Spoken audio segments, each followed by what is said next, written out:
వంశీ దాంట్లో పోయినా నిన్న వంశీ కౌన్సిలర్ భూమిరెడ్డి వంశీ ఎన్ని కోట్లైనా దానికి ఇచ్చింది 2.5 కోటి రూపాయలు. ఆ ఒక్క స్కూల్కు 2,50,00,000 ఇచ్చి అభివృద్ధి చేయగలిగినాం. మీ ఇష్టం ఇక్కడ ఉంటే కౌన్సిలర్లు ఎవరన్నా అడగండి. వరకోటి ఓబులెడ్డి గారు సీనియర్ కౌన్సిలర్ 1,80,00,000 రూపాయలు ఇచ్చినారు. పెద్ద high school, municipal high school. మళ్ళీ అదే వాటిలో చిన్న స్కూల్కి 60 లక్షలు ఇచ్చినారు. రాష్ట్ర వ్యాప్తంగా ఏ స్కూల్ను నువ్వు పలకరించినా కూడా జగన్మోహన్ రెడ్డి గారి యొక్క తీపి జ్ఞాపకాలు, అభివృద్ధి యొక్క గుర్తులే నిన్ను పలకరిస్తాయి. అంతకుముందు ఎప్పుడైనా సరే చంద్రబాబు నాయుడు గారి ప్రభుత్వంలో ఈ రాష్ట్రంలో ఏ ఒక్క పాఠశాలకైనా, ఈ ప్రొద్దుటూరులో ఉండే ఏ ఒక్క స్కూల్కైనా 1,00,000 రూపాయలు ఇచ్చినారా అభివృద్ధి కోసం అని అడుగుతా ఉన్నా నేను. ఎన్నికల కంటే ముందు కూడా నేను ప్రస్తావించిన ఈ ప్రొద్దుటూరు నియోజకవర్గంలో ఉండే ప్రభుత్వ పాఠశాలలో ఏ ఒక్క పాఠశాలకైనా చంద్రబాబు నాయుడు గారు 14 సంవత్సరాల ముఖ్యమంత్రి ఉన్న సందర్భంలో 1,00,000 రూపాయలు ఇలా 1,00,000 రూపాయలు ఇచ్చినాడని చెప్పి మీరు ప్రభుత్వ గ్రాంట్, మున్సిపాలిటీ డబ్బు కాదు, ప్రభుత్వ గ్రాంట్ ఇచ్చినాడని మీరు చూపిస్తే నేను క్షమాపణ చెప్తా అని చెప్పినా నాకు.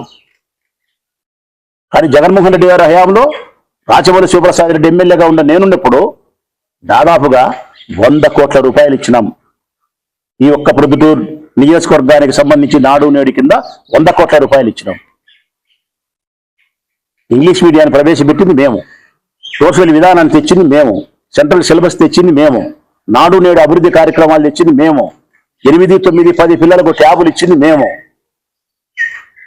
పిల్లలకు స్కూలుకే వైద్యం సహాయాన్ని అందించినది, కంటి పరీక్షలు చేసినది మేము, పిల్లలకు మంచి భోజనం అందించింది మేము, పిల్లల యొక్క బట్టలు కూడా సకాలంలో, అది కూడా సకాలంలో ఇవ్వడమే కాకుండా వారి మెజర్మెంట్స్తో, వారి కొలతలతో కుట్టించినది కూడా జగన్మోహన్ రెడ్డి ప్రభుత్వమే.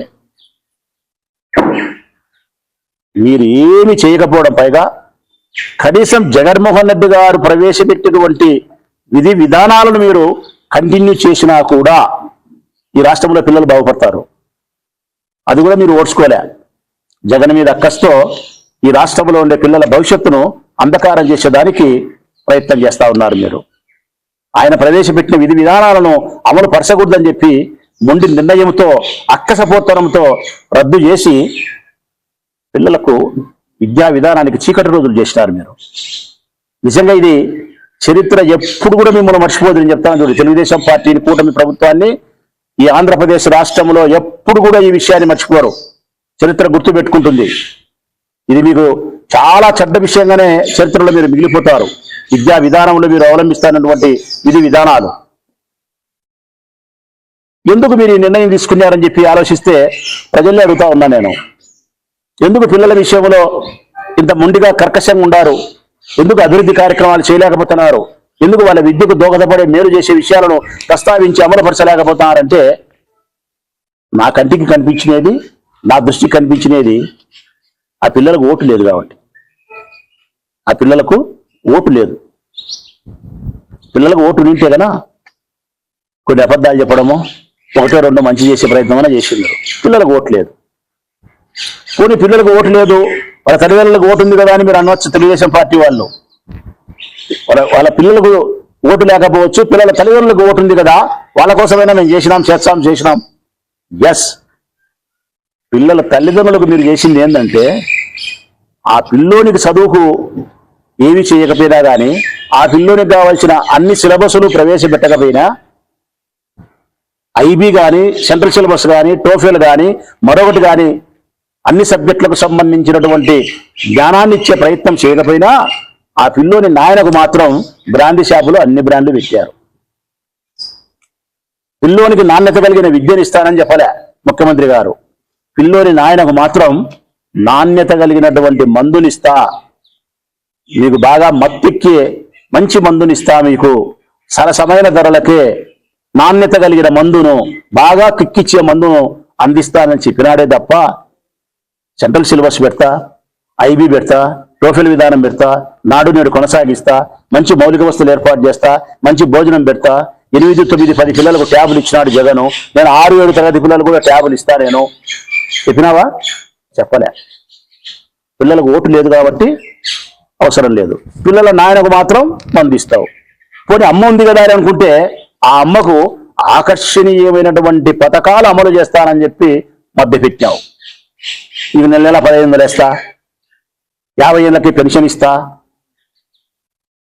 మీ పిల్లలకు నిరుద్యోగ భృతి 3000 ఇస్తా అని ఆకర్షణీయమైనటువంటి పథకాలు అమలు చేస్తానని చెప్పి ఆ తల్లులను మభ్యపెట్టి ఓటు ఇచ్చుకొని ఎలక్షన్లు అయిపోయిన తర్వాత ఆ తల్లులకు ఎగనామమే, పిల్లలకు ఎగనామమే, అబ్బడికి ఎగనామమే. ఏమి నువ్వు సాధించిన ప్రగతి? 6 నెలల కాలములో ఈ రాష్ట్రములో ఈ రాష్ట్ర ప్రభుత్వం వైఫల్యం చెందినంత స్వాతంత్రం వచ్చిన నాటి నుంచి భారతదేశంలో ఏ రాష్ట్రంలో కూడా ఇంత వైఫల్యం ఏ ప్రభుత్వం చెందలే. ప్రతిపక్షాలు ప్రస్తావించడానికి, విమర్శించడానికి ఇంత తీవ్ర స్థాయిలో అంశాలను ప్రతిపక్ష పార్టీకి అందించినటువంటి ప్రభుత్వం కూటమి ప్రభుత్వమే, ఆంధ్రప్రదేశ్ రాష్ట్రమే. 1, 2, 3, 4 విద్యుత్ బిల్లుల గురించి ప్రస్తావించవచ్చు, ధరల గురించి ప్రస్తావించవచ్చు, విద్య గురించి ప్రస్తావించవచ్చు, వ్యవసాయ రంగానికి కుదేలు చేసేది మాట్లాడచ్చు, ఇస్తామని 20,000 రూపాయలు పంట సాయం ఇయ్యలేదని చెప్పొచ్చు, ప్రకృతి వైపరీత్యాలు జరిగిన నష్టానికి మీరు ఇయ్యలేదని చెప్పొచ్చు, మద్దతు ధర ఇయ్యలేదని చెప్పొచ్చు. ఏమి చేసినారు మీరు? మీరు మొదలు పెట్టేప్పటి నుంచి ఇప్పటి వరకు మీరు చేస్తా ఉండేది ఏంటంటే కదా ప్రచారం. ఆ ప్రచారం 2 రకాలు. ఒకటి, జగన్మోహన్ రెడ్డిని అవినీతి పరుడుగాను, జగన్మోహన్ రెడ్డి తన ప్రభుత్వ హయాంలో చాలా తప్పులు చేసినాడని చెప్పి ప్రజలందరి హృదయాలలో విషం నింపడానికి చేసే ప్రయత్నం ఒక ప్రచారం. 2వ ప్రయత్నం మీ సెల్ఫ్ డబ్బా, గొప్పతనం. ఎంతసేపునే మీ భుజాలు మీరే తట్టడుచుకోవడం, చంద్రబాబు నాయుడు భుజాలు చంద్రబాబు నాయుడు తట్టడుచుకోవడం. ఆ చంద్రబాబు నాయుడు భుజాలు తట్టడిచేదారు మళ్ళీ కొత్త మనిషి వచ్చినాడు. ఇప్పుడు మళ్ళా 2వ పాత్ర పవన్ కళ్యాణ్. ఇన్ని మాట్లాడుతున్నాడు పవన్ కళ్యాణ్. మేము అడుగుతా ఉన్నాం పవన్ కళ్యాణ్, మేము మర్యాదపూర్వకంగా మాట్లాడే మాజీ శాసనసభ సభ్యులం. మేము అందరి మాదిరి నీ అమ్మ నీ యొక్క అని కొట్లాడేటోళ్ళం కాదు. ప్రజల సమస్యలను పద్ధతి ప్రకారం ప్రస్తావించే ఎమ్మెల్యేను నేను, మాజీ ఎమ్మెల్యేను. నేను అడుగుతా ఉన్నా పవన్ కళ్యాణ్ గారిని, ప్రశ్నించే పార్టీ ఓ పవన్ కళ్యాణ్, ఏమైంది నీ తెలివితేటలు? ఏమైంది నీ ప్రశ్నించే తత్వం? ఎందుకు విద్యా విధానంలో మీరు అవలంబించే విధానాలు తప్పని చెప్పి ముఖ్యమంత్రి గారు చెప్పలేకపోతున్నారు? క్యాబినెట్ లో నిర్ణయాలు తీసుకోలేకపోతున్నారు? అమ్మఒడి ఎందుకు ఇయ్యలేకపోయినారు? ఎందుకు ఎప్పుడు ఇస్తామని చెప్పలేకపోతున్నారు మీరు? లేదు, మీ పదవులను సంరక్షించుకునేదానికి, మీ ఆస్తులను సంరక్షించుకునేదానికి, మీ రాజకీయ భవిష్యత్తును సంరక్షించుకునేదానికి ఇచ్చిన ప్రాధాన్యత, పిల్లల యొక్క భవిష్యత్తుకు మీరు ప్రాధాన్యత ఇవ్వలే. నిన్న జరిగిన పేరెంట్స్ డేకి సంబంధించి, మెగా పేరెంట్స్ డేకి సంబంధించి పూర్తిగా ప్రచారానికి సంబంధించినటువంటి కార్యక్రమే తప్ప పిల్లలకు జరిగే మేలైతే మాత్రం శూన్యం. ప్రభుత్వ ధనాన్ని ఖర్చు పెట్టి మీరు ఆ కార్యక్రమాన్ని నిర్వహించి ప్రజలకు ఏమీ ప్రయోజనం చేకూర్చలే. నా ఉద్దేశంలో అయితే మాత్రం పిల్లలకు ఓటు లేదు కాబట్టి మీరు పట్టించుకునే పరిస్థితి లేదు. జగన్మోహన్ రెడ్డి గారి విషయానికి వస్తే, మా ప్రభుత్వం మేమున్నప్పుడు విషయానికి వస్తే స్వర్ణయుగం, విద్యా విధానానికి స్వర్ణయుగం. జగన్మోహన్ రెడ్డి గారు అత్యంత ప్రాధాన్యత ఇచ్చిన అంశం ఏదైనా ఉంది అంటే అది మొట్టమొదటిది విద్య. ఆయన స్పష్టంగా చెప్పినాడు ఎన్నోసార్లు, మన పిల్లలకు మనం ఏదైనా ఆస్తి అంటూ ఇచ్చినామంటే గనా అది సిరి సంపదలతో కూడినటువంటి ఆస్తి కాదు. మనం ఇచ్చిన ఆస్తి ఏదైనాదంటే చదివే. మన పిల్లలకి ఎంత గొప్పగా మనం చదివించగలిగితే, మనం గొప్పగా జ్ఞానాన్ని అందించగలిగితే అదే మన పిల్లలకి ఇచ్చే ఆస్తి అని చెప్పి జగన్మోహన్ రెడ్డి గారు ఈ సమాజానికి ఒక మంచి సందేశాన్ని ఇచ్చినారు.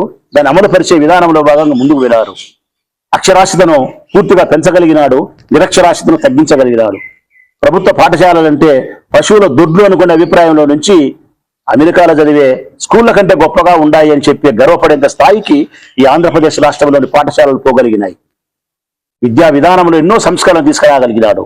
ఇంగ్లీష్ మీడియం ప్రవేశపెట్టగలిగినాడు, సెంట్రల్ సిలబస్ ప్రవేశపెట్టగలిగినాడు, నాడు నేడు తీసుకురాగలిగినాడు. ఫీజు రియంబర్స్మెంట్ ప్రతి టర్ముకు చెప్పినట్టు కట్టినాడు ఆయన. ఇప్పటికి చంద్రబాబు నాయుడు ప్రభుత్వం వచ్చిన తర్వాత కొన్ని వేల కోట్ల రూపాయల ఫీజు రియంబర్స్మెంట్ బాకీ ఉంది. ఉన్నత విద్యను భ్రష్టు పట్టించినారు, ప్రాథమిక విద్యను భ్రష్టు పట్టించినారు, పిల్లల యొక్క భోజనాన్ని పాడు చేసినారు. ఒక్క ముక్కలో చెప్పాలంటే ఈ ఆంధ్రప్రదేశ్ రాష్ట్రంలో చంద్రబాబు నాయుడు గారి ప్రభుత్వం వచ్చిన తర్వాత విద్యకు సంబంధించి చీకటి రోజులే, బ్లాక్ డేస్. ఈ రాష్ట్రంలో 5 ఏళ్ళు ఈ కూటమి ప్రభుత్వం ఇట్నే కొనసాగితే తప్పనిసరిగా పిల్లల భవిష్యత్ గాఢాంధకారం అయిపోతుంది. మళ్ళీ 29లో జగన్మోహన్ రెడ్డి గారు వచ్చి దీన్ని సరిచేయాలనుకున్నప్పుడు మరింత ఆలస్యం జరిగే అవకాశం ఉంది. మరో 10 సంవత్సరాలు ఆయన వెనక్కి పోవాల్సిన పరిస్థితి వస్తుంది జగన్మోహన్ రెడ్డి గారు. దయచేసి కూటమి ప్రభుత్వం రాజకీయ విభేదాలను పక్కన పెట్టి పిల్లల భవిష్యత్తు కోసం మీరు కూడా ఏకతాటిపైకి రావాల్సిన అవసరం ఉంది.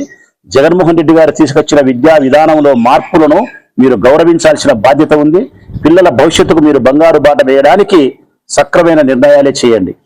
మీరు రేపైనా మాపైనా ఎప్పుడైనా సరే ఇంగ్లీష్ మీడియం ఎందుకు రద్దు చేశారో చెప్పాలా, సెంట్రల్ సిలబస్ ఎందుకు రద్దు చేసినారో మీరు చెప్పాలా, ఐబీ విధానాన్ని ఎందుకు రద్దు చేసినారో మీరు చెప్పాలా, టోఫెల్ విధానాన్ని ఎందుకు రద్దు చేసినారో మీరు చెప్పాలా, ఫీజు రీఎంబర్స్మెంట్ ఎప్పుడు డబ్బులు కట్టారో మీరు చెప్పాలా, నాడు నేడు అభివృద్ధి కార్యక్రమాలను ఎప్పటి వరకు మీరు కొనసాగిస్తారు, ఇంకా ఏ అభివృద్ధి కార్యక్రమాలు చేస్తారో చెప్పాలా, 8వ తరగతి పిల్లలకు ట్యాబులు ఇస్తారా ఇవ్వరా చెప్పాలా, మంచి భోజనాన్ని మీరు ఎందుకు అందించలేకపోతున్నారో సమాధానం చెప్పాలా. అన్ని యూనివర్సిటీల్లో ఉండే వీసీలను వైస్ ఛాన్సలర్స్ అందరినీ కూడా రిజైన్ చేయించి బలవంతంగా ఆ ప్లేసులలో నీ పార్టీకి సంబంధించిన అనుకూలస్తులను ఇన్ఛార్జీలుగా పెట్టావును. ఈ బుద్ధుడిగా వీసీలను నియామకమే జరగలే, ఇన్ఛార్జీలతోనే పరిపాలన కొనసాగించే పరిస్థితి వచ్చింది. ఈ రాష్ట్రంలో ఉండబడిన హాస్టళ్లకు మెస్సు బిల్లులు ఈ బుద్ధుడికి పెండింగ్ ఉన్నాయి. హాస్టల్ బిల్లులు, మెస్సు బిల్లులు ఇంకా పెండింగ్ ఉన్నాయి. ఇది చంద్రబాబు నాయుడు యొక్క కూటమి ప్రభుత్వంలో ఈ రాష్ట్రంలో జరుగుతూ ఉండే విద్యా విధానంలో పరిస్థితులు. ప్రజలను ఒక్కసారి ఆలోచించమంటానే అడుగుతానండి. ఈ పార్టీకి మీరు ఓటేసినందుకు, ఈ పార్టీ అధికారంలోకి వచ్చినందుకు, మీ పిల్లల భవిష్యత్తు పట్ల ఈ పార్టీ ప్రవర్తిస్తుండే తీరును మీరు గమనించినారా?